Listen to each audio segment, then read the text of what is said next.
خۆشەویستانی کورسات دیوسڵاوتان لەبێ لەگەڵاو کارانم بەیەکەوە پانۆرامای ئەم شەوتان پێشکەشەکەین. چیرۆکی موچە زۆر دوور و درێژ بوو بە جۆرێک چیرۆکەکە هێندە تراژیدی و خەمناکە کاتێک ئێمە لە دەستگای میدیایی کورسات بەرنامەشی لەسەرەکەین بێتاقەتی و نیگەرانیەوە. لە 2014ەوە بەرنامە و هەواڵی بەشێکی زۆری تەلەڤیزۆنەکان موچەیە، نازانین بۆ گرێکوێرەیە و بابەتە ناکرێتەوە. دوا بەدوای ئەوەی کە بڕیار بوو بە پێی بڕیارەکەی دادگای فیدراڵی مانگانە موچە لە بەغداوە بۆ هەرێمی کوردستان بێ و هەرێمی کوردستانیش بتوانێت دوای هەوڵێکی زۆر لیستی موچە ڕابگەێنێ، بەڵام ئەمە چەند مانگێکی خایەن. ئەمڕۆ زیاتر لە 60 ڕۆژە موچەخۆر و فەرمانبەرانی هەرێمی کوردستان موچەیان وەرنەگرتووە. بڕێکی زۆر پارە هاتووە، بەڵام کێشە هەیە لەسەرەوەی ئایا ئەم بڕەپارەیە ئیمانجی حەوتیان مانجی هەشت. بەر لە دەستپێکی بەرنامە بە دوواداچوونێکمان کرد بۆ پرسی موچە، باسییان لەوە کرد هەرێمی کوردستان پابەند نییە بە مەرج و ڕێنمایەکانی وەزارەتی دارایی عراقی بۆ ئەوەی هەموو مانجێک لە کاتی خۆیدا موچە بێت. ئەگەر ئەمە دەستبادانێکی سیاسی و بێزارکردنی خەڵکە، خۆ خەڵک 10 ساڵە بێزارەکرێت لە بەسەر پرسی موچە، دەبێ ئەوانەی یاری بەو پرسە ئەکەن بیر لەوە نەکەنەوە کە فەرمانبەرێک 700,000 موچەکەی بێ بەم گەرمایە دەوامەکە و کرێچی بێ، چی بخوات و چی بداتە کرێ و لە دوای 60 ڕۆژ 700,000 بەشی چی بکات؟ ئایا یاری سیاسی یان یاری دارایی یان بە بارمتەگرتن بە قوتی ژیانی هاوڵاتیان لە مۆزەمبیقیش کراوە؟ ئەمە پرسیارێکە ڕوبەڕووی دەسەڵاتدارانی ئێستای حکوومەتی هەرێمی کوردستان دەبێتەوە. باز لەوە دەکرێت کە هێزە بەشداربووەکانی حکومڕانی هەرێمی کوردستان وەک یەک شەریکن. ئێمەش پرسیار دەکەین ئایا پەیوەندی بە هەموو هێزەکانەوە هەیە یان یەک هێزی دەسەڵاتدار کە پارتی دموکراتی کوردستانە هەر مانگە و بە جۆرێک یاری بە لیستی موچەکە و دوجار ئەو کارە ساتەی لێکەوێتەوە کە ئێستا موچەخۆر و فەرمانبەرانی هەرێمی کوردستانی تێدان. لەسەر ئەو پرسە گفتوگۆکەین لەگەڵ بەڕێز سەرکۆ ئازاد ئەندامی لیژنەی دارایی لە خولی پێنجەمی پەرلەمانی کوردستان. کاک سەرکۆ بەخێر بێت. سپاس بۆ جەناب. سپاس بۆ بەڕێزە. ئەم چیرۆکە بۆ بە تراژیدی و بۆ درێژەی کێشە. لا حقیقەتە سەرەتا بەناوی خوای گەورە میهرەبان ئێمە کێشەی موچە لەو کاتەوە سەری هەڵداوە کە هەرێمی کوردستان لەگەڵ کە زۆرینەیەک لە ناو حکوومەتی هەرێمی لە ناو پەرلەمانی کوردستانە دروست بوو و ئەو زۆرینەی پارتی دیموکراتی کوردستان بوو دەستی بەسەر موئەسەساتی فەرمیەکانی هەرێمی کوردستان ئاگرت لە بەتایبەتی لە وەزارەتی دارایی وەزارەتی سامانە سروشتیەکان و دواتر ئەوەی کە گوێیان نەدا بۆی کە ئەو پارانەیەکە جەنابتان لە بیرتان بێت ئێمە لە ساڵی دوای 2007ەوە هاوڵاتیانی هەرێمی کوردستان هیچ کێشەیەکی موچەیان نەبوو، کێشەی بوجیان نەبوو. دوای ئەوەی کە هاوسەنگی هێزدە وڵاتە تێکەچێت و 2013 بەوەی ئەو تەزویراتە بێشمارەنی کە لە لایەنی سووری و ناوی دووبارە و مردووە ئەکرات و نوێنەرایەتی خەڵکیان لە زەوتێک لە خەڵک، هەرێمی کوردستان و حکوومەتی هەرێمی کوردستان بە سەرۆکایەتی پارتیکی کابینەکە لای ئەو بوو دەستیان کرد بە ناوی ئابووری سەربەخۆوە. یعنی ئەم چیرۆکە ڕێک 11 ساڵە هەرێمی کوردستان وەکو فیلمە دراما تورکیەکانی لێ هاتووە کە زۆر دوور و درێژە و تەواو نابێ. ئەوە بوو کە ئابووری سەربەخۆیان ڕاگەاند و هیچ التیزاماتێکیان بە بەغداوە نەکردووە. بەغدادیش موچەی بودجەی هەرێمی کوردستانی بڕی. ئەو کاتە وەزیری سامانە سروشتیەکان وتیان ئێمە لە ماوەی 6 مانگە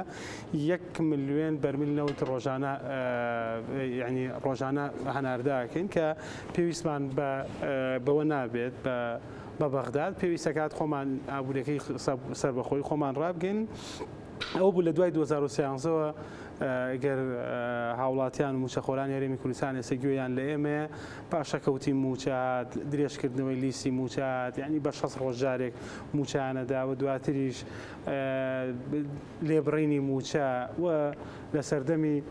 دواتریش کابینەی نوێمە هەندێک گۆڕانکاری جەوهەری تایە ڕوویدا وشەی پاشەکەوتیان کرد بە خۆگونجاندنی دارایی کە ئەمەیشێکێک بوو لەو داهێنانەوە جگە لەوەی کە کابینی وەزارەتی دارایی و سەرۆکی حکوومەت هاتنە سەر تەلەڤیزیۆن ساڵێکیان لە 12 مانگەوە کردە 9 مانگ ئەمانە هەموو ئەوانەیە کە هاوڵاتیانی هەرێمی کوردستان پێوەی دەردەدارن و گیرفان و قوتی ماڵ و مناڵیان کەوتۆتە ژێر ئەوەی پرسیارەوە و خۆشیانە بینین ژیانەکان کێشەکە لەوایە ئەگەر تۆ کاک زانە لە ناو هاوڵاتیان و خەڵکی خۆتە نەژی ئەگەر تۆ لە ناو ماڵەکانی شارەکان نەژی نازانی کارەبا چەندێکەیە نازانی بێموچەی چەندێک ئەگەر تۆ کۆمپانیات نەبێ کۆمپانیای زەبەلاحت نەبێ بزنست نەبێ تارە و بواری کۆمپانیای نەوتیت نەبێ نازانی موچە بێت یانێ تۆ موچادەی بە خەڵک ئەمانە هەمویان بوونەتە تاجیرێکی گەورەی هەموو ئەو تاجیرانەی کە کارەکەن ئیشەکەن بزنسەکەن و بەرهێنانەکەن هەمویان مۆزەفن لە بەردەست ئەم دەسەڵاتدارانە و ئەمەش ئاگای لەوە نییە 6 ڕۆژ باوەڕیان بەوە نییە مناڵیان هیچ مناڵێکیان هەست بەوە ناگا کە بچێت بۆ پارەیەوەی نەبێ باوکی بیبا بۆ مەزبەحێک 10,000 دیناری بۆ سەرکاوت 5,000 دیناری پێبێت یان لە مەکتەبدا جلوبەرگی تازەی بۆ بکڕێ ئەمانە هەموو یا بۆ جەژنان بۆیە ئەمان لە خەمی خەڵک تێناگەن ئەمە یەکەم نقطەی ئەساسیەکە ویستم لێرەوە دەست پێ بکەم کێشەکەیەوە پارتی دیموکراتی کوردستان و بنەماڵەی فەرمانڕەوا لە ناو پارتی دیموکراتی کوردستانە کە دەستیان بەسەر حکومڕانی هەرێمی کوردستانە گرتووە ئەمانە لە خەم و ئازارەکانی خەڵک تێناگەن ئەمە خاڵێکە و فەشەلیان هێنا لە ئابووری سەربەخۆ و هەرێمی کوردستانیان تووشی قەرزێکی گەورە کرد و دەیانتوانی لە بریەوەی کە لە نەوتەکە قازان کرد من لە بەردەم وەزیری سامانە سروشتێکە لە پەرلەمانە وتم ئەگەر ئێمە کامان بفرۆشتایە ئێستا قەرزار نابووین ئەگەر لە جیاتی نەوتەکەن ئاومان فرۆشتایە 32 میلیارد دلار قەرزار نابووین لەسەر فرۆشتنی نەوت و دواتریش نەبوون نەدانی موچە و ڕاگررتنی هەموو شتەکان ئەمە خاڵە جەوەرێکی لە ئەساسەوە ئەوەی کە وەزارەتی سامانە سروشتەکان 13 ساڵە دەستی بەسەرگیراوە لەلایەن پارتی دیموکراتی کوردستانە ئەمە سەرەتایەکی گەورەی گەندەڵی و سەرەتایەک بوو کە قوتی و گیرفانی هاوڵاتیانیان بە قەڵەمەکانیان ئەدڕی بە لیستی موچەکانیان ئەدڕی و پارەکان لێ بردووە مانگیان درێژە کرد و ڕۆژگاریان ئەمە کێشە ئەساسیەکەی کە لە سەرەتاوە لە هەرێمە بەم شێوازە بوو ئێستا دوای ئەوەی کە حکوومەتی عراقی و لە ڕێگەی دادگای دادوەری فەرەنساوە بۆی پرسیارێکی لای بینەرەکان نەوت بڕا ئێمە بە پرسیاری دڵی بینەریش بکەین ئێوە لە یەکێتی نیشتیمانی کوردستان تا چەند بەرپرسە لەو دۆخە یعنی خەڵک لە یەکێکە لە کێشە گەورە ئەساسیەکانی وەیە ئێمە وەزارەتی ئێمە لە بەرەوەی 21 کورسیمانە بۆ ئەگەر هاوڵاتیانی کوردستان ئێمە بکەنە خاوەنی 30 کورسی 25 کورسی و ئێمە بتوانین هاوبەشێکی ڕاستەقی نەبین قەتوان نابوو یعنی یەکێتی قسەی قورسایی یەکێتی لە ناو پەرلەمانە ئەوەی کە هەبوو ئەو کاتێک کە یەکێتی لەگەڵ پارتیا هاوسەنگ بوو یەکێتی 29 کورسیە بوو پارتی 30 کورسیە بوو ئێمە حکوومەتەکەمان ئەو حکوومەتە بوو کە 2 ساڵ بەدەستمانەوە بوو هەموو هاوڵاتیان هەرێمی کوردستان دەزانێت کە سەردەمی زێڕینی حکومڕانی یەکێتی نیشتیمانی کوردستان بوو و ئێستەیش بۆ نمونە ئێمە ئەو شتانەی کە لامانە ئەو کێشانەی کە ئێستا لەگەڵ بەغدادا هەیەە خەڵک ئێستا ئەم قسانە لە ئێمە داوا کات کێشەکە چییە ئێمە وەزارەتی بۆ نموناگەر هێزەکانی هەفتا لەسەر یەکێتی مەحسوب بێ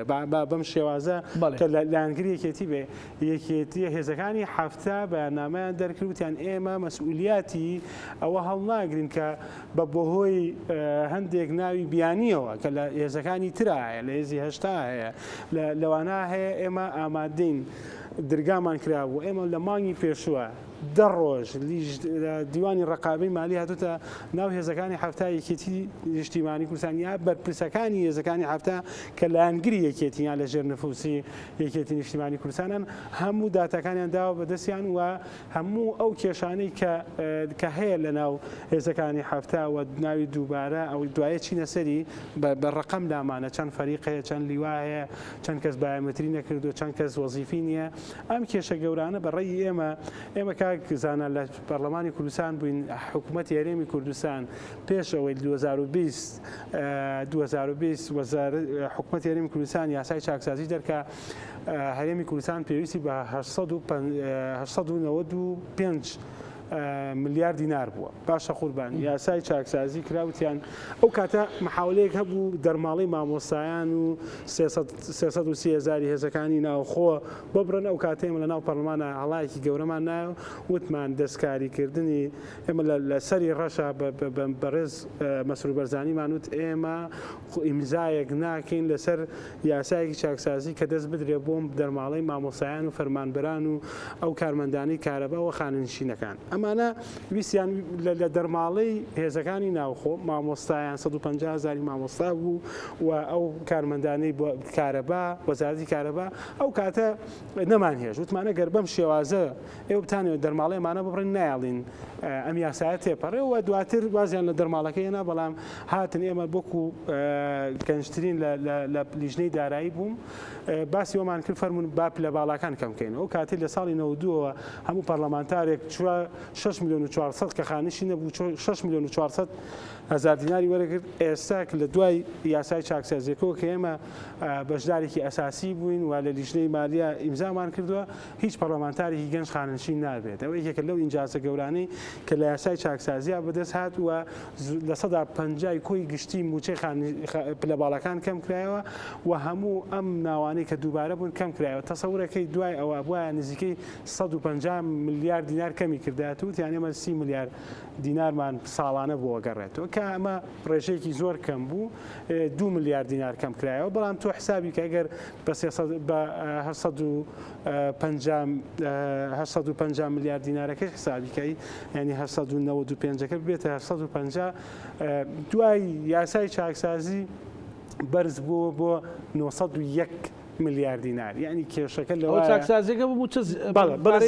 بەڵە زیادی کرد ئێستا کە لەگەڵ جەنابتانە باسیەکەین کێشە و گرفتەکە ئەوەیە کە وەزارەتی دارایی دەستی بەسەرای گیراوە لەلایەن سەرۆکی دیوانەوە و لەلایەن تیمەی پاراستنی خودی وەزارەتی دارایی باوەڕی ئەمە هیچ دەسەڵاتێکی زۆر بەڕاشکاوی ئێڵێن ئێستا داوای 1 تریلیۆن دینارەکەن ئاخر معقول نییە تۆ مانگێک هەموو مانگێک 69 ملیار دینار زیادەکەی 30 ملیار دینار زیادەکەن ئەگەر جەناب و سەیری ئەو کێشانەی کە لە لیستی موچە هەیە لە موچەی مانگی تەموز لە لیستی موچەی مانگی تەموزە 68 ملیار و 68 ملیار و 600 میلیۆن دینار بڕاوە بڕی 3 ملیار و 150 میلیۆن دینار دووبارەی و ژمارەی وەزیفی بوونی نییە لە لیستی موچە بڕی 456 ئەمەی کە وەزارەتی مالی عراقی بڕیوێتی کاڵێ ئەمە کێشەت هەیە هەموو بەڵگەکان ناوەکان هەمووی داوێتی بە وەزارەتی دارایی لەسەر ئەساسی معلوماتەکانی خۆیان بڕیوێتی یەکێتی ناتوانێت موقیفی لەسەرەوە هەبێ یەکێتیەوە ئێمە لە پەرلەمان بووینە موقیفمان ڕوون بووە و ئێستەیش تیمی حکوومەتی هەرێمی کوردستان هەموو لە ناو کۆبوونەوەی ئەنجومەنی وەزیرانە زۆر بەڕاشکاوی زۆر بەڕوونی وتێتی ناکرێت ئێوە ئەگەر بەم شێوازە ئەتانوێ سزای خەڵکی کوردستان بن و بتانەوێت بەم شێوازە کە موچەی هەرێمی کوردستان خەنە موچەخۆرانی هەرێمی کوردستان گیرۆدە بکەن و ناوەکانی خۆتان ئیشی لەسەر بکەن ئەمە یەکێکە لەو کێشە و گیر و گرفتانەیە کە ڕوبەڕووی بۆتەوە یەکێتی ڕوون و ئاشکرا دژی ئەم مامەڵەکردنەیە کە تیمی پاراستنی حکوومەتی هەرێمی کوردستان کە دەستی بەسەر تیمی پاراستن حکوومەتی هەرێمی کوردستان ئێستا لەگەڵ بەدەست تیمێکی پاراستنەوە بەڕێوەیە پاراستنی پارتی دیموکراتی کوردستان و ئەمانە ئاراستەی وەزارەتەکانەکەن بە تایبەتی ئەو وەزارەتانەی ئێستا مامۆستایەکی گوناحی چییە تۆتەوێت کارمەندی پاراستن و لق و ناوچەکان موچیان بۆکرا تەسەورەکەی لە ماوەی 10 ڕۆژە 21,000 خەڵکیان دامەزراندووە لە هێزەکانی 80 و دۆسییان بوو هەر دۆسییان نەبووە هیچ دۆسییان نەبووە ئەم 21,000 چییە؟ ئەم 21,000 هاتوون ئەندامی لقا ئەندامی ناوچەیە کارگەڕی ناوچەیە کارگەڕی لقا ئەمانە هەمووی بە ناوی ئەفسەرەوە یان پێشمەرگەوە خاننشینیانەکەن یان موچیان بۆ بڕێتەوە بۆیە ئەمانە هەمووی ڕوون بووە چونکە پێشترم داتانە لای ئێمە هاوکار بووینە لەوەی داتاکان بەڕوونی بێت هەموو ئەو داتانەی کە بەڕێوەبرایەتە گشتەکانی وەزارەت پەیوەستە بە پارێزگای سلێمانیوە دراوە بە ئێمە هەموو شتەکانمان بەڕوونی بە شەفافی داوە و داهاتی ناوخۆیەکەیشی ئێمە ڕۆژانە دقە بە دقە سەعات بە سەعات قسوێتی ڕوو بۆیە ئێمە لەبەردەم تیمی حکوومەتی هەرێمی کوردستان لە ناو ئەنجومەنی وەزیرانە بە ئاشکرا بەڕوونی دژی ئەم مامەڵەکردنەیەکە وەزارەتی دارایی و سەرۆکایەتی دیوان و سەرۆکی حکوومەت بەرامبەر بە بەغدایکە و ئامادە نییە هیچ کارێ بکە ئێستا کە ئێمە لێرە قساکەین فراکسیۆنە کوردیەکان لە کۆبوونەوە لەگەڵ سەرۆک کۆمارە و لەگەڵ وەزیرەکانە یەکێک لەو قسانەی کە کراوە ئەگەر بەڕاستی ئێمە فراکسیۆنەکە یەکێتی ئاوا بەڕوونی پەیامیان پێدراوە ئەگەر بەڕاستی خەتای عێراقە وەرە با هەمومان لە سەرۆک کۆمار و فراکسیۆنەکانەوە بکشینەوە لە پرۆسەی سیاسی بەڵام ئەگەر خەتای حکوومەتی هەرێمە فەرم خۆتان چاکەن بۆ ئێمە بتوانین دیفاعتان لێ بکەین بەڵام کێشەکە لەوایە ئەو معلوماتی بە من درا کاک سەرکۆ مەسەلەن پەیوەندیم کرد بەندامێکی لیژنەی دارایوتی 90 کێشەکە لە هەرێمی کوردستانە کاک زانە ئەگەر جەناب و دەرفەتم بیت دقە زیاتر بۆی هی مانگەکان هیچ 4 مانگە بۆ باسەکەم کە جیاوازیەکەی چی بووە بۆچی بڕاوە ئێمە موچەی مانگی حوزەیران لە لیستی موچەی مانگی حوزەیرانە 103 ملیار و 887 میلیۆن دینار بڕدراوە بەم جۆرە بووە 2 ملیار و 708 میلیۆن دینار دووبارە و ژماری وەزیفی نەبووە بڕی 88 ملیار و 590 میلیۆن دینار ژمارەی وەزیفی بوونی نییە لە لیستەکانی موچە هەر نەیبووە بڕی 2 ملیار و 729 میلیارد دینار ناوی دووبارە لە لیستی موچە هەبووە یعنی ئەمە یەکێکە لە کارەساتە گەورەکان کە بەرامبەر بەم خەڵکەیەکەن ئەمە حکومڕانی نەبووە ئەمە داتابیز نەبووە ئەمە وەزارەت نییە ئەمە ئەنجومەنی وەزیران نییە کە بەم شێوازە مامەڵاکان موچەی مانگێک لەگەڵ مانگی کات جیاوازیەیە وەزارەتی دارایی دوای موچەی بۆ 164 کەس کردووە کە وەربردنی کراوە ناویان دووبارەیە موچەکان 118 میلیۆن دینار بە موچەی مانگی ئایا لە لیستی موچی مانگی ئارە 151 ملیار و 557 میلیۆن دینار بردراوە بەم شێوە 1 ملیار و 666 میلیۆن دینار دووبارە و ژمارەی وەزیفی نەبووە 136 ملیار و 987 میلیۆن دینار ژمارەی وەزیفی بوونی نییە لە لیستی موچەدا بڕی 1 ملیار و 413 میلیۆن دینار ناوی دووبارە بووە ئەو ناوانەی کە ئەمەی کە لە مانگانە 100 میلیار دینار لە کۆی گشتی موچەکە کەم کراوەتەوە موچەی مانگی حەوت نزیکەی 600 میلیار دیناری لێبڕا لەبەر ئەی ئەم 5 مانگانە ئەم چەند مانگانەی ڕابردوو هەمووی ناوی دووبارە بووە کاک ئەگەر جەناب و سەیری لە چی تیا بووە جەناب و سەیریکەی بەس لە میانی بەدواداچوون بۆ وردبینی کردنی لەسەر لیستەکە 23,790 کەس لە وەزارەتی پێشمەرگا زیاد بووە ئەم ینی ژمارەیەکە خۆی 45,000 ماخۆ لە 23,000 زیادە بێ یعنی ئەمە ئەوەیەکی نییە نەخێر یەکێتی ناڵێن کاکە بەڕوون و باشکرا بە بانگی محەمە و باشکرا خۆشە بەڕوونی وتمانە فەرمونون هەر شوێنێک لە لیوا مشتەرەکەکانە لە فەوجەکانە لە هێزەکانی هەفتە لە ئاسایشە حتا لە ئەنجومەنی ئاسایشە ئەو بەشەی کە لای یەکێتیە لە دژە تیرۆرە لە هەر شوێنێکە بەڕوون و باشکرایی لیژنەی مالی عێراقی هاتووە هەموو داتاکان خراوەتە بەردەسی لیژنەی دیوانی ڕقابی هاتووە خراوەتە بەردەسی وەزارەتی دارایی هاتووە خراوەتە بەردەسی سەرۆکایەتی دیوانی حکوومەتی هەرێمی کوردستان هاتووە هەموو شتێک یەک شتی دووبارەی تێدا نییە ئەمە یەکێکە لەو کێشانە معقولە 205 فەریقوینی تیا بووە ینی بەس لیوا و لە وەزارەتی پێشمەرگە ئەوەی کە 1351 کەس خاننشینیان بۆ کردووە لە مانگێکە لە هێزەکانی هەشتا چەندێکیان 7,069 کەس بایۆمەتری نییە کاکە بە پەلە بچن بایۆمەتری بکەن کاکە ئێستا گەرچەنا بینی بێتی وەزارەتی دارایی یەک لیستی دوور و درێژی وەکو لیستی موچەکە بڵاو کردێتەوە بڕۆ لەم بانخانە بایۆمەتری بکە ئەمە کێشە گەورە ئەساسیەکە وەزارەتی دارایی دەسەڵاتی شێ بەسەرە و زانیاریانە یان بەسەرەوە یان لە پشتی ئەوانیشەوە تەلاعوب بە قەناعەتی ئێمە وەزارەتی دارایی دەسەڵاتێکی ڕەهای نییە ئەوەی کە محڕیکی ئەمەیە ئەوەی کە پەیوەستە بە بودجەوە ئەوەی کە پەیوەستە بەوەی کە وەکیل وەزیرەکان یا مدیر عامە لەناو وەزارەتی داراییە ئەمانە بەو شێوازە کێشە دروستەکەن و لە حەقیقەتە ئەمەی کەیکەن غەدرێکی گەورەیە بەرامبەر مە موچەخۆران و پارتی دیموکراتی کوردستان بەڵێ ئەو فەرقە کاک سەرکۆ ئەو فەرقی موچێ لە نێوان مانگەکانە ئەوە گرفتی ئەوەیە کە بەغدا پارەکە نانێرێ بەڵێ زۆر بەڕوونی بیانیان وتو ینی ئەوەی کە ینی باسمان کرد لە بەس لە خانەنشینیە 1547 کەس بایۆمەتری نەبووە یعنی ئەمانە هەمووی ناوی دووبارە یەکێکە لەو کێشە گەورانەی کە تایەتی لە یەک لیسە لە وەزارەتی کارەبا پاران کردو ئەوانەی کە بۆ نمونە لە لیواکانە لیوای نەوت و گازە نازانم لیوای پاراستنی کارەبایە نازانم هی هاتوون لە وەزارەتی ناوخۆدایانناوە هاتوون لە وەزارەتی سامانە سروشتەکان بۆیان بڕیونەتەوە دواتریش لە کۆمپانیای نەوتەکانیش پارەکان وەرگرتووە ئەمەیان خەیناکەوە ئاخورێت بۆ خۆیانە بەڵام ئەمەی کە ئێسایکەن خانە نشینەکانە خانشینێک ئێستا دانیشتووە کاکزانە بە دیاری من و تۆ ناتوانێت بڕوات بە 5 دقه بە پێ بڕوا دوو مانگە چاوەڕێتی شەکرێتی زەختێتی نەخۆشیەتی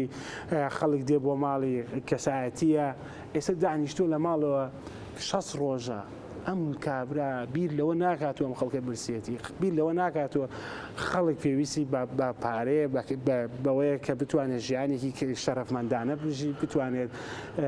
ئیدارەی خێزانەکەی بتوانێت یعنی ئەمانە بیر لەمە ناکەنەوە بەس میمەوەی قۆڵبادانی خۆیانە بتوانن فەرزی ئیرادەی خۆیان بکەن فەرزی ئیرادی چیەکەی تو ئەگەر دزی نەکەیت و ئەگەر ناوی دووبارە نەکەیت و ئەگەر لیستەکەت زیاد نەکەی معقول نییە تۆ 150 ملیارد دینار زیاد بکەیت لە مانگێکە 150 دواییتەوە ببوورە وەڵامە بەغەڵەت هاتنیش 7 ملیاریکە کەم کەیتەوە خۆیان ویان لێ کردووە هیچ وەزارەتی مالیەی عێراقی سیقەی نەبێ هیوادارین لە دوای ئەمە کاتێکی نزیکە بینەوە یعنی ئەمانە هەموو مەبەستیانە کە باوەڕیان وایە کە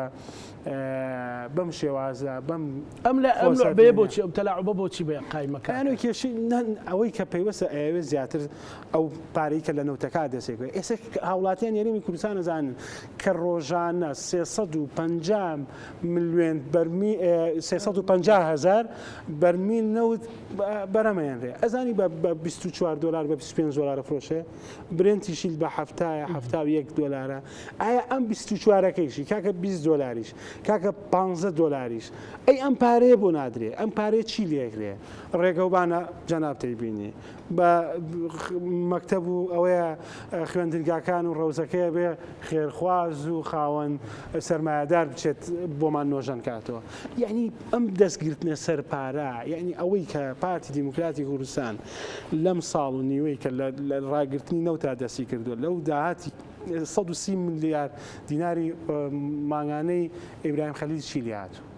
خۆیان ئەڵەن 130 ملیارد دینارمان هەیە ئەمە چیلیات یعنی 320 ملیارد دینار کە خۆیان ئێڵێن کە خۆی بە پێی داتا فەرمیەکان کە نردویانە بۆ وەزارەتی مالیە عێراقی 350 ملیارد دینار بووە ئەم 350 ملیارد دینارە لە مانگی یەکەوە 1 سنتیان 1 دیناری عێراقیان 1000 دیناری عێراقیان نەخسۆتە سەر موچە دەفەرمونون ئەو 155 ملیارد دینار نەخسە لەمە داخلیکە ئەم خەڵکە لە برسێتیان مێڵەرەوە هی مانگی حەودا بەشکە کەیەوە بوو دوای بۆ تەگەڕێن بیگەڕێنەوە بۆ خۆت بۆ شوێنەی کە یان ئەمانە لە خەونیەکان لە شتێکان کاڵێ ئەوەی خۆم بۆ خۆم ئەوەی تۆیشە خۆم یعنی ئامادە نین داهاتی ناوخۆیەکە ئێستا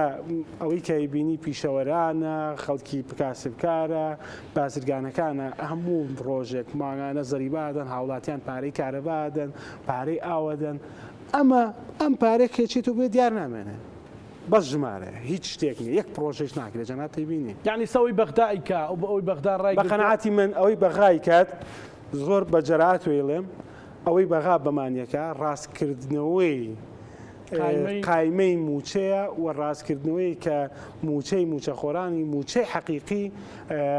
دەربکەوێ و بتوانرێت ڕێک بکرێتەوە. من ناڵێم گەندەڵی نییە لە بەغا، بەڵام ئەمانەی ئەمان کاکە شێوازیان نیە لە گەندەڵیە. یعنی ئەمە شێوازێک نییە بڵێ وڵی کاکەمە لە سۆماڵە چێ، ئەمە لە سۆدانە چێ، ئەمە لە جیبۆتیە چێ، ئەمە لە لیبیا چێ، ئەمە لە سووریا چێ، ئەمە لە لوبنانە چێ. یعنی داهێنانەکەن لە گەندەڵیە. کێشە گەورەکە ئەمەیە کاک زانە. یعنی لە هیچ بوارەکان نییە ینی بتوانانی بیخیتە قیاسێکەوە بیخیتەوەیە چۆنەڵێ هەڵسەنگانی ڕۆژەوەستا و کاکڕێبینی ژڵێ پارەی مۆلیدەیە، پارەی کورەکە سیارەیەکی پێبێ بنزینە، کورە کرێخانووە، کورە کارەبایترە بخۆ ئەگەر بچێت سەنی و شتەکانی نوێ کاتەوە ئەو دنیایەک پارەیە. ینی خەڵک بۆ 6 ڕۆژە چی بکات ئەمە بێ باشیە تاکوێ کاکزانە ئەو نیان نەماوە بڕوا بکە کۆتاییان نزیکە وەک ڕۆژی ڕووناک ئەبینین چۆنەکەون، ئەبینین چۆن ئەم دەسەڵاتی هەیەە کۆتاییانە دەستیان بەسەرک ئەم پارە و نەوتا گرتووە بەسەر موچا گرتووە خۆیان نەزان هەر مانگێکی مانگ و نوێکیان ماوە. ئەیانوێت زۆرترین پارە بدزن، ئەیانوێت زۆرترین عەزێتی هاوڵاتیان بن، چونکە نەتیجەکەیان لا ڕوونە کە هاوڵاتیان هەرێمی کوردستان موچەخۆرانی هەرێمی کوردستان ئەزان ئەم کابینەی مەسرور بەرزانیە هی پارتی دیموکراتی کوردستانە بۆتە کابینەی نەهامەتی و دەردەسەری و قۆڵبڕین و تاڵانی. بۆیە ئەم کابینەیە لە کۆتا ڕۆژەکانی مەرگی خۆیەتی بۆیە چی بوێتە حاڵە دەست بە دوای ماڵی شێواوە ئاگەڕێ. یعنی ئەمە یەکێکە لەو شتانە کە یانوێ زۆرترین پارەی خۆیان بەرن و کەمترین حەقی هاوڵاتیان بن.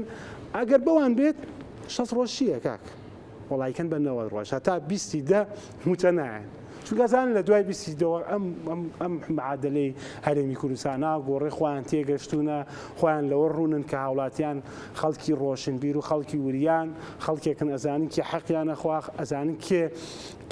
سەرۆکایەتی حکوومەتی بەدەستەوەی کێ زۆرینەی پەرلەمانی بەدەستەوەی کێ سەرۆکایەتی هەرێمی بەدەستەوەیە کێ ئەنجومەنی دادوەری بەدەستەوەیە وەزارەتی دارایی لە دەستی کێایە وەزارەتی سامانە سروشتەکان لە دەستی کێایە کێ حکومڕانی حەقیقیە کێ هاوبەشە. ئێمە کە نەمان کردووە چەندێکە دەرفەت دراوە تومانە با تێک نەچێت با شەڕی ناوخۆ دروست نەبێتەوە با ئەم وڵاتە پێکەوە پارێزین. هەمومان حەزمان کردووە لە ناو ئەم وڵاتە عەدالەت هەبێ. کاکە لانی کەمی عەدالەت هەبێ. کاکە ئەوە چێت کوڕەکەی بە $9 ملیۆن لە هینێکی بەریتانیە خوێنێت سەربازیە خوێنێت کاکە ئەوەیشمان قبوڵە. دەبەست بیڵە بە خەڵکەکە بە ملیۆنێک بژی بە 7 وەرەقە بژی 50 دەفتەرەکە بووە ئەو بەس 7 وەرەقەیش با هەبێت بۆ هاوڵاتیان خانەنشین 500,000 تەسەورەکەی ئێمە 5 ساڵ شەڕمان کردووە لەسەر ئەوەی کە خانەنشینی هێزی ناوخۆ ئاسایش پۆلی چاپ بکەین. ئێستا بە شەقی بەغاکرێت هاوتاکرێت. ئەمە بۆ چییە؟ ئەمە بۆ عەزابدانی کاکە من لە ناو قاعی پەرلەمانە باسم لەوە کرد پێشمەرگەی کۆنەیە چاوێکی لەدەست داوە 2 برای شەهیدە دێیت لە 100 چالاکی کردووە لە ناو بۆ پاراستنی ئەم هەرێمە لە مخدراتە لەوەی کە تیرۆریستی گرتووە لە ئاسایشەکەش بامانشەوە توی بە لە سەدا هەشتای موچەی بنەڕەتی خانشینەکەی پۆلیسێک هەرچی گەنجێتی و جوانی خۆیەتی لە کێشەی چارەسەرکردنی کێشەی هاوڵاتیانە هێن کردووە بە 230,000 بە 220,000 خانشینەکەی بۆ 9 ملیار دینار. یعنی نزیکە لە $5 ملیۆن نیان کرد. ئێستا ئەم 6 مانگی ئەم مانگنوێش با بڕوە هەرە بێ بکرێت. ئەمە شتێکە لابد من هو یعنی مستحیلاتە ئەبێ ئەم حکوومەتە لار و خوار و خێچە دزە چەتەیە چاک بکرێ و ڕێک بکرێتەوە. ئەوەش ئێستا کۆمەڵانی خەڵکی کوردستان دەستیان داوەتێ و پشتیوانی و هێزاکەن کە بەرەو ڕووی ئەم تاغوتەوە ساوە و لەگەڵی شابەها بە شێوازێکی دەوڵەتداری مامەڵاکە بە شێوازێکی سیستەم و ناترسێ پارە لەوێ بە وردەکاری لەسەر لیستی موچارڕوە لە خاننشینە ڕوە. ئەمە نیە تۆ ئێوێ یەکێتی تووشی حراجێک کا بەرامبەر بە دەنگدەرانی لە بەرەوبەرەوە هەڵبژاردنە بۆی خەڵگەڵەیە کەواتە یەکێتیش بەشدارە و تیمی هەیە لە حکومڕانی هەرێمی کوردستانە و بۆی خەڵک بڵێت دەنگ بە یەکێتیش نادەن شتێک هەیە لەسەر ئەو بابەتە خۆی لە حقیقەتە ئێمە لە ماوەکانی ڕابردووە کە بەڕێز قوبات تاڵەبانی کە نوێنەرایەتی یەکێتی نیشتیمانی کوردستانەکە لە حکوومەت حەو مانگ بەس هەر نەچۆنەوە کۆبوون لەسەر چی بوو خۆ لەسەر شارە بوو لەسەر ئەم سلێمانی بوو لەسەر موچە خۆران بوو لەسەر ناڕوونی شەفافێت بوو لەسەر خۆسەپێنی بوو کاکە ئێمە وتمان کاکە فەرمونون بە نووسراو داواکاریە بووکەی ئاساسیەکەی حەوجار لە ناو داواکاریەکە باسی مەوزوعی موچەی کردووە بەڕوونی ئەوە نەبێت لە ژێر لێەوە قسەمان کردبێ و ئەو مؤسساتانی کە بەدەستی یەکێتیەوەیە وەزارەتی کوشت و کاڵی بەدەستەوەی سەریکە وەزارەتێکی خەدەمی جوڵاو وەزارەتێکە کە هاوڵاتیانی هەرێمی کوردستان و فەلاحی نەی ڕازین وەکو جوتیارێک مامەڵاکە وەزارەتی پێشمەرگەی بەدەستەوەی بینیمان بەم هەموو ڕێگری کە لە وەزارەتی پێشمەرگا کرێ بەو هەموو تەداخولاتەی کە یانویست دەستی بەسەرا بگرین مووقیفی سەرۆکی یەکێتی جەناب تەزانی لەو بوارە وەزارەتی پلاندانان یەکێک لەو شتە جوانانەی کە پێشکەشی کردووەیەکی لە حکومڕانیاوێت بووە ئەو داتانەی ژمارەی دانیشتوانەکەی ئەوەی ناوی دووبارەیە بۆ مۆزوعی دەنگدەران و بۆ مۆزوعی ڕێژەی چڕی دانیشتوانەکە وەزارەتی پلاندانان کردوێتی ئەوەی کە ئێستا جەناب تەیبینی لە مانگی 11 سەرژمێری گشتێکرێ چەند ساڵە نەکراوە ئەمە وەزارەتی پلاندانان جێبەجێ کردووە هەموو ئەو بوجانەی پێویستە هەموو ساڵێک پێویستیەکانی قەزا و ناحیەکان گوندەکان هەموو ئەمانەی حاضر کردو دایەتی بە ئەنجومەنی وەزیران بەڵام سەرۆکی ئەنجومەنی وەزیران حکوومەتەکە لە خۆیان بینێتەوە بە پارەکە بۆ خزمەتی خۆی بەکارهێنێ و ئەوەی کە پێویست بێت و ئەوەی حەز بکات و ئەوەی کە دڵخوازی بێت بەم شێوازاکە بۆیە بە قەناعەتی ئێمە یەکێتی هیچ زۆر بەسەربەرزانە و هاوڵاتیان تێگەن کە سێکتەرە بە قوتەکانیان دامەزراوە ئەوانەی کە کێشە بۆ موچە دروستەکەن ئەو ئەوانەی کە کێشەی بۆ داهاتی ناوخۆ دروستەکەن ئەوانەی کە ناو زیاد دەکەن ئەوانەی کە بایۆمەتری ناکەن ئەوانەی کە ناوی دووبارە و سێبارەی تایە ئەمانە هەمووی دیارە لەکوێوەیە باشە لە زەماوەری خۆیانانی کەم دەنگەر و لانگری پارتی دموکراتی کوردستان خۆ کێشەکە لەوایە ئێستا پارتی دموکراتی کوردستان بەم ڕۆژەوە کە ئێستا ئێمە نزیکەی 15 ڕۆژمان ماوە لە هەڵبژاردن پارتی هەموو هاوڵاتیە کە ئێستا بیری لێکات کە ئەو واقعەکە بینێت ئەم شەڕی بۆ وەیەتی هەڵبژاردن نەکرێ یعنی سوورە زانێ موچە خۆرانێکی کاکە خانشینێکی پارتی گوناحی چییە کتوای لێەکەی کاکە خانشینێکی هێزی هەفتا کاکە هەشتا کە پارتیە بە کاکە لە شۆڕشەکانە خزمەتی کردووە گوناحی چییە یعنی خۆ ئەمە هاوڵاتیم کوردستانەیە با لایەنگری بۆ پارتی بێ کاکە مامۆستایەک لە دووهۆک کە پارتیە خۆ ئەویش کاکەن موچەی نییە خۆ ئێمە باسی موچە خۆرانەکەین لە پەرلەمانە شەڕمان کردووە ڕێگریمان لێ کردووە کە لە بەردەم سەرۆکی حکوومەتە زەختمان کردووە فشارمان کردوتمانە بەڕێ سەرۆکی حکوومەت وەرە لە کۆشک و تەلارەکەت وەرە خوارەوە وەرە لەم خەڵکە تێبگە لە معانات و کێشە و گیرروگرفتەکەی تێبگە کاکە چینی وەسەد نەماوە یا زۆر دەوڵەمەند یا زۆر هەژار کاکە موچە خۆرانیشان هەژار کردووە خۆ ئەوە نییە بتوانێت ژیانێکی ناوەندیشیە بێ وەسەتیشیە بێ ئەمە نەماوە لەم سیستەمە وەم کابینیش بەڕاستی گەیاندێتەوە کە کابینی پێشوش کە ئاشتێورامی دەرد و بەڵایەکی گەورە بوو خەڵکی کە پارتی دموکراتی کوردستان ناردی بۆ هەرێمی کوردستان و بۆ حکومڕانی لە هەرێمی کوردستانە بۆیە پارتی بە هەموو شێوازێکەوە تا ئەبینی ناوچەکانی داگیر کردووە هێزیە ناوە 35 کیلۆمەترێنایەتی پارتی ئەوێت ئەزانێت لە ناو خەڵک ناو موچەخۆرانی خۆیان چۆنە لە ناو منەتی بە موچەخۆرانی خۆشی نەماوە یان یوانش سادە ئەزانی چۆنەکات ئەم مەبەسێتی کاڵبژاردن ناکرێت مەبەسێتی کە ئەم مەوزوعانەوە پیشانی بات کە کێشە و گیرروگرفتەکە بەغدا لەسەر نەتەوەی و نیشتیمانی ئەم بەم شێوازە ماوەڵاکە ئەگەر وا بووە ناچوو لەگەڵ جەبهەی تورکمانیان ڕێکوێ لە کەرکووک لەگەڵ ڕاکان جبووری کە یانوت ئێمە ناچینەوە ژێر حکومڕانی پارێزگارێکی سەپێنراو ئێمە ناچین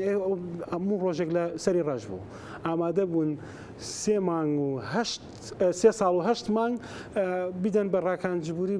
2 مانگ لای خۆیانە بەس نەدرێ بە یەکێتیە کە بینین ئێستا نەتیجەکە چۆن بوو بۆیە پارتی دموکراتی کوردستان تووشی داخرانێکی گەورە بووە لە ڕووی ئیقلیمیەوە لە بەغدادەوە و بە شێوازێکی زۆر دەوڵەتداری لیژنەی مالی و ڕقابەی مالی لە عێراق مامەڵاکە و وەزیرێکی زۆر باشی حکوومەتی فیدراڵ و بە شێوازێک مامەڵاکە کە ئەمان ێستا بوونەتە ئیحراجی بۆ ڕئیس وزەرای عێراقیش کە چەند جارێک دەرفە دەدا ئەزانەیە کە ئەمە سزادانی موچەخۆرانی هەرێمی کوردستانە بەڵام ئەمانە عەرەبێکی عێراقی لە بەغاوە هەست بە معاناتی موچەی موچەخۆران فەرمانبەران خانەنشینان کەمەندامی سەنگەرێکە ئەم لەسەری ڕەش هەست بە معاناتە ناکە ئەوێت هەر خۆی وەکو خۆڕاگر پیشان بە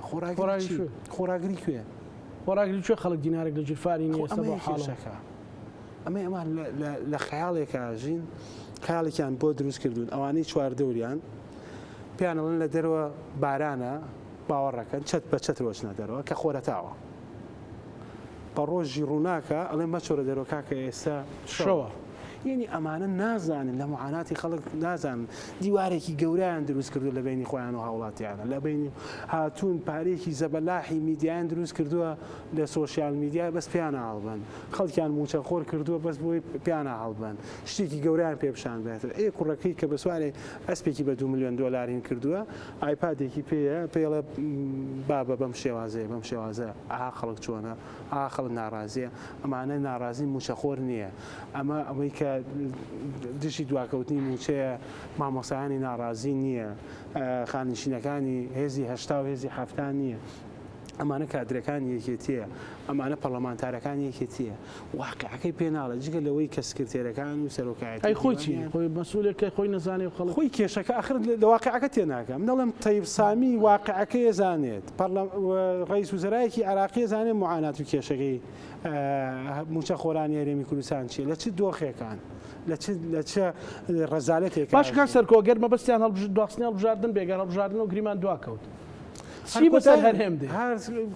ئەتوانێت تۆ ئیدامەی ئەمان بۆ مانگی شەش هەموو محاولاتێکیان کرد هەموو ڕێگرێکیان کرد هەموو تەنەزولاتێکیان کرد بەس بۆی ئێران نەما عێراق نەما هیچ شوێنە نەما شانی ماش نەکەن بەس بۆی 3 مانگ بۆیان ئێ 3 مانگەکە کۆتایی یادو تا مانگی شەش و مانگی نوێ 1 مانگیان ماوە کۆتایی و مەرگی پارتی نزیک بۆ تۆ یەک باڵا دەستی و ئەم خۆسەپێنیە ناگاتە مانگی 11 دڵنیا بەکردنی نەکردنی هەڵبژاردن بەکردنی نەکردنی بەڵام بکردنی هەڵبژاردن سەداسە دەکرێت سەداسە هەڵبژاردن نەکرێت بەڵام ئەیانێ زۆرترین پارە بدزن زۆرترین پارە بدزن کەمترین ئەوەی کە زۆرترین خەڵک بۆ خۆیان خانشینکەن دامەزرێنن بۆی بیان پارێزە بەڵام خۆ ئەزانی خەڵک ئەمە نازانێت خەڵک ڕۆژی سندوقەکانی دەنگدان ئەزانی کێ ڕئیسی وزەرا بوو ئەزانی کێ لە وەزارەتی دارایە دەسەڵاتدار بوو ئەزانی کێ وەزارەتی سامانە سروشتەکانی بەدەستەوە بووە ئەزانی کێ یاری بە لیستی موچا کرد پێت وایە کاسەرکۆ هەموو پارتیش لەگەڵ ئەو مۆزوعەیە بێ من بە قەنەعاتی من پارتی ئێستا 2 بەشە باڵێکی هەیە کە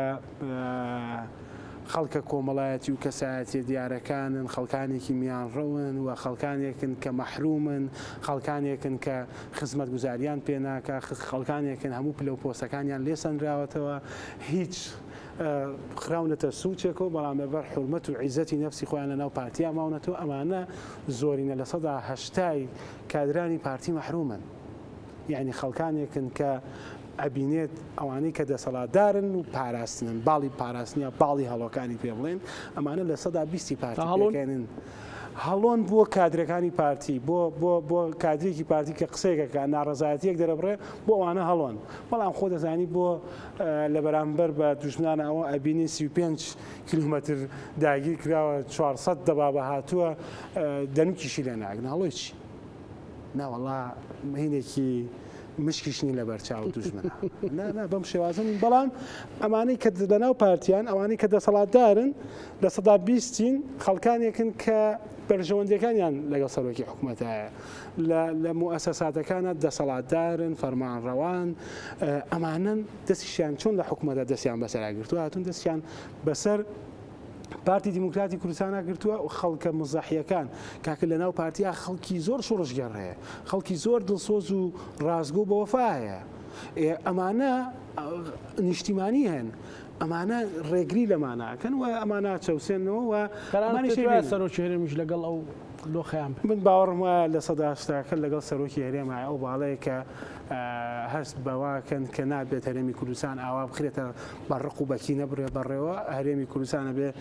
هاوڵاتیانی لە زاخۆ کاتیەوە هاتوو کۆتایی بەو ئەقلیەتە بهێندرێ خۆسەپێنی هەر بهێندرێ کۆتایی هاتووە لە نزیکی ئەو عقلەتە بوو پارتی گەیاندەبەوە گاندی بەوەی کە بەڕێز و شارزێباری دوور خراوە هەر بەم شێوازە بتمان کاکە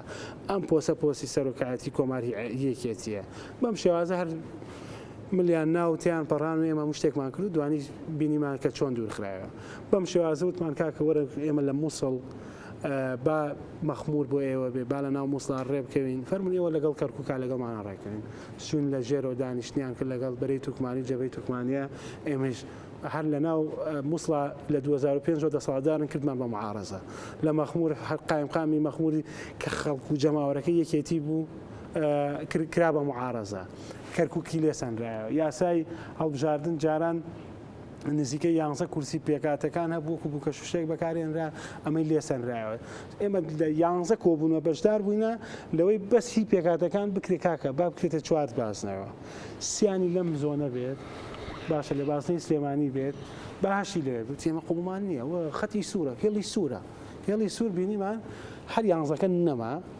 کرا بە 5 و 5ەکەیش دابش کرا یعنی لە هەموو ئەم بوارانە شکستیانێناوە ئەوەی کە دەستیان گرتبوو بەسەر نەوتەکە یەک شتی کار بەدەسۆماوە ئەو بارە نەوتانی کە بە قاچاقی فرۆشن ئەیبەن بە هەرزانی فرۆشن ئەمە ماوە ئەویش دوای ئەم تەشکیلکردنی حکوومەتە دڵنیا بە ئەوەیشیان لێسان بێت ئەوەیە کە ئەو میدیا پێت وایە پارتی زۆری نەناهێنێتەوە و ڕەهاو بتوانێت دیسان ئەو سەردەمی زۆرینەی پارتی لە ناو پەرلەمانە بتوانێت بە بێ منێت چۆن سەرۆکی پەرلەمانی دانا چۆن سەرۆکی هەرێمی هەڵبژارد مستەحیلاتە ناتوانێت سەرۆکی هەرێم دابنا بە بەیەکێتی ناتوانێت سەرۆکی حکوومەت دابنا بە بەیەکێتی و ئەمانە هەموویشی ئەنین و ناو پەرلەمانەوە و ئەنجومەنی دادوەریش بە شێوازێک لە شێوازەکانە بێ سەربەخۆیی خۆی بپارێزێ و ئەم زۆرینەیە کۆتایی هاتووە پارتی ملکەچی ناو پەرلەمانە بێ و ملکەچە بێت بە هاوڵاتیان کە ڕێژە و سخلەکەی خۆی بە شێوازێک ترسێک دۆخەکە تێکدا ناتوانێت بە چ دلیلێک نینۆکی کرا و دەنوکیشی کراوە ئەنا پێ بکرا هەر زووتێکیاب ئێستاش خەڵک ترسی لەوەی کاسەر نا خەڵک نەترسێ هەموو ئەو فۆبیای کە هەبوو لە پارتی شەڕەکە پارتی تێکەیە پارتی تۆڵاکە تو کاکەەوە شەشم ژمارد لە شکستە گەورە زەبەلاحەکانی پارتی هیچمان نەبینێ خۆ بۆ 2 ساڵونیە کە سەرۆکی یەکێتی لە شەڕ لەگەڵ پارتی پێویست لە ڕانی لە دەواازەی ڕاپەڕین دەستی بۆ درێژ کرد وتی کاکەمە دەستی یارمەتی ئەمانوێت لەگەڵتانە ئیش بکەین سیانزە جا لەگەڵ سەرۆکی پارتیا دانیش کاکەی ئەمانوێ هاو ئاهەنگ بین ئێمە با پێکەوەم حکومڕانیە بکەین با پێکەوە خزمەتی ئەم وڵاتە بکەین کە نەبوو بەرامبەری وەستایەوە تا ئێستا 6-0 متمانەتان بە جەماوەری نیشتیمانی کوردستان هەیە کە بە ڕقەمێکی گەورە بتان باتە ئێمە باوەڕمان وایە سەرۆکی یەکێتی نیشتیمانی کوردستان کە لەم ماوانەی ڕابردووە لەم ساڵ و نیوە کە ئەم زۆرانبازی لەگەڵ پارتیا کردووە و ئەوەی کە لە ماوەکانی ڕابردووە کەس نەیتوانێت بەم شێوازە ئەمەلیە کەمترین قسە بکات و زۆرترین کردار بکات بەرامبەری پارتی وەستاوەتەوە پارتی خستووە باوەڕمان وایە خەڵکی هەرێمی کوردستان نەک یەکێتیەکان بەس یەکێتیەکان باوەڕمان وایە گەنجەکان کە ئێستا گوێیان لێمانە ئەو گەنجانەی کە بێئیشن بێکارن و ئەو گەنجانی مەحرومن لە داهاتی ئەم وڵاتە لە خزمەتگوزاری ئەم وڵاتە و خانەنشینەکان یارمەتیکی دەرفەتێکە دەن و پاسێکە دەن بە سەرۆکی یەکێتی کاک پافڵ کە بتوانێت ئەم جەبەڕوتە و ئەم زۆرناغی داهاتوەگەریەکێتی کۆتایی پێبێنێ و بڕوامان وایە پێتوانێت بە قورسایی دەنگدار بەردەوامە بێ ئەزانی بۆ چی کاکزانە دەرفەت درا بە گۆڕان خەڵک وتی ئێمە گۆڕانکاریەکەین هەر قسە بوو دەرفەتیە دوایەوە هاوپەیمانی دروست بوو بە هەمان شێوە دەرفەتێکیاندایە دوایەوەنەوەی نوێ دروست بوو ئێمە وا دنیاکەینە بەهشت و بەم شێوازی کە جەناب تەیبینی دەرفەتیشیاندا بنەوەینە ئێستا بەس هەر قسە بوونەوە بەس ئێستا سەرۆکی یەکێتی پافڵ جەلال تاڵەبانی هاتووە عملی کردو وتێتی کاکە من موچەتان بۆ خەمە سەر بەخا خستی باشە کاکە بە شێوازێکەکەین کە ئەم ناوی دووبارەوە نەبێت ئەوە تا مانگ بە مانگ دیسی موچەکەی بۆێنێت ئەمە زیادە ئێستا وای لە تۆ 42 کەس ناوی زیادە بێت ئەینێرێتەوە لە چاکیکە ئەمەی یاسای هەڵبژاردن ئەوە سەرۆکی کۆمار ئەوە محافزی کردبوو کشتەکان دیارە هیچ قسەیەک ناکە بۆیە خەڵک عملی بینی بێت کردداری بینی بێت ئەگردانەیەک هێن بێت با بڵێن فێڵ بێ بەس ئەمە 6 پرۆسەی گەورەیە بردوێتێ یعنیان پیاوە پیاوێکی ورد و درشتە و پیاوەکە استراتیژە و پیاوەکە ئەزانێ ئامانجەکەی لەکوێوە دیارێکە و چۆن ئەی پێکێت بۆیە خەڵکی کوردستان لەگەڵ عملایە ئەوەندە قسەی دروشم و دروشم بازیان گوێ لێ بووە باوەڕیان بە هیچ دروشمێک نەبووە لەگەڵ پیاوێکی عملیان پیاوێکن کە خاوەنی عمل بێ کەمترین قسە بکات بۆیە باوەڕمان وایە خەڵکی کوردستان و جەماوەری یەکێتی نیشتیمانی کوردستان تامەزرۆی ئەم یاریەن کە سەرۆکی یەکێتیکە و ئەیکەنە کاپتنێکی گەورەی لە ناو پەرلەمانی کوردستانە. زۆر سپاس بۆ بەڕێز سەرکۆ ئازاد ئەندامی لیژنەی دارای لە خولی پێنجەمی پەرلەمانی کوردستان. سپاس بۆ بەڕێزتان. بینەرانی خۆشەویست لەگەڵ کارانم بێکەوە پانۆرامای ئەم شەومان پێشکەشکردنەوە شەمولایەکتان ئەمانەتی خوای گەورە بن خواتان لەگەڵ.